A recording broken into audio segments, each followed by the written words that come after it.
1914 నుండి 1918 వరకు జరిగిన మొదటి ప్రపంచ యుద్ధం తర్వాత శాంతి స్థాపన కోసం ఏర్పడిన నానాజాతి సమితి లీగ్ ఆఫ్ నేషన్స్ విఫలం కావడంతో రెండవ ప్రపంచ యుద్ధం 1939 నుండి 1945 వరకు జరిగి అపారమైన జన నష్టాన్ని, అంతులేని ఆస్తి నష్టాన్ని కలిగించింది.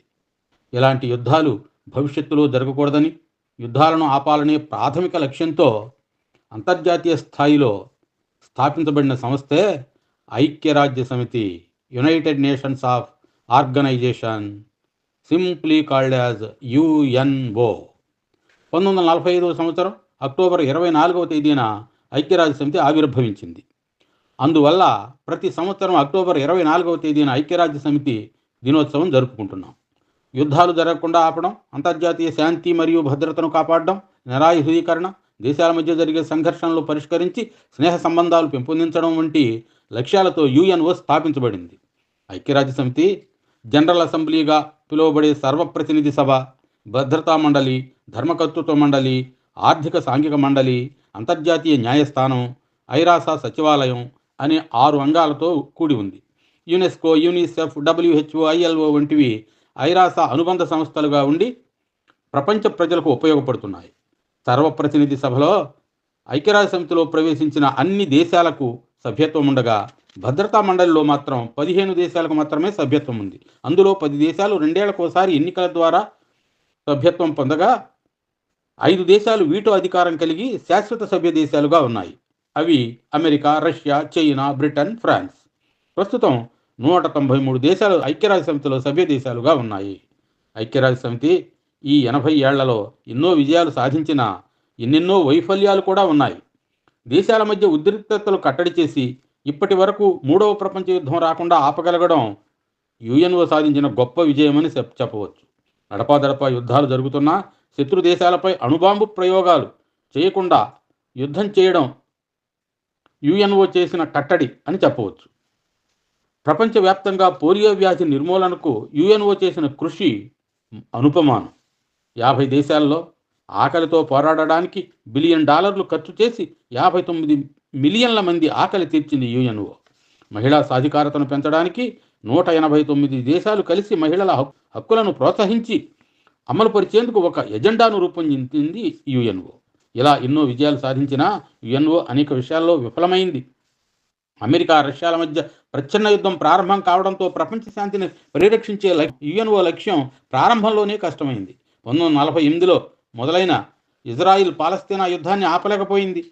1975-79 మధ్య కంబోడియాలో మానవ హక్కుల ఉల్లంఘన వల్ల జరిగిన మారణ హోమాన్ని యుఎన్ఓ నిరోధించలేకపోయింది. 1990 దశకంలో సోమాలియా, హైతీ, మొజాంబిక్, యుగోస్లావియాలతో యుఎన్ఓ బహుళ సంక్షోభాలను ఎదుర్కొంది. మయన్మార్లో రోహింగ్యాల వల్ల ఏర్పడిన సంక్షోభాన్ని యుఎన్ఓ పరిష్కరించలేకపోయింది. ప్రస్తుతానికి వస్తే రష్యా, ఉక్రెయిన్ యుద్ధం, తూర్పు మధ్య ఆసియాలో జరుగుతున్న ఇజ్రాయిల్, హమాస్, లెబనాన్ యుద్ధ మారణకాండను యుఎన్ఓ నిరోధించలేకపోతున్నది. ప్రస్తుతం యుఎన్ఓలో ఉన్న అతిపెద్ద లోపం భద్రతా మండలిలో వీటో పవర్ కలిగి ఉన్న శాశ్వత సభ్య దేశాల సంఖ్య పెంచకపోవడం. 53 దేశాల సభ్యులతో ప్రారంభమైన ఐక్యరాజ్య సమితి 193 దేశాల సభ్యత్వానికి పెరిగినా వీటో అధికారాలు గల శాశ్వత సభ్యుల సంఖ్య మాత్రం ప్రారంభంలో గల ఆ 5 దేశాలే: America, Russia, China, Britain, France.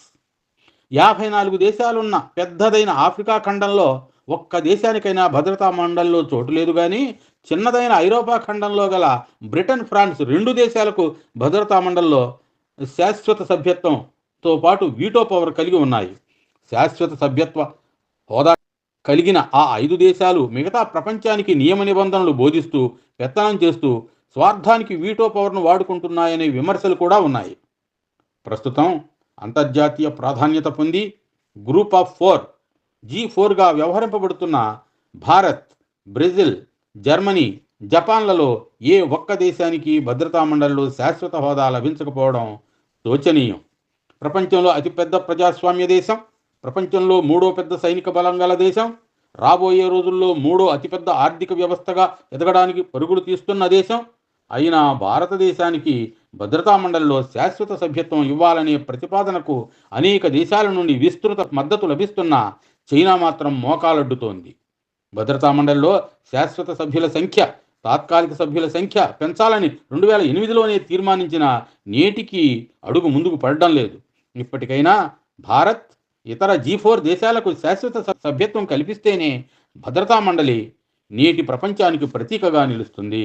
అలా కాకుండా స్వార్థంతో, అహంకారంతో వీటో అధికారం ఉంది కదా అని కర్రపెత్తనం చేస్తూ భద్రతా మండలిలో శాశ్వత సభ్యత్వం గల ఆ 5 దేశాలు ప్రవర్తిస్తే ఐక్యరాజ్య సమితి విచ్ఛిన్నమై మూడవ ప్రపంచ యుద్ధం గనుక వచ్చి అణ్వస్త్రాలంటూ ప్రయోగించడం జరిగితే ఈ భూమి మీద జీవరాశి అనేదే ఉండదు అనేది అతిశయోక్తి కాదు.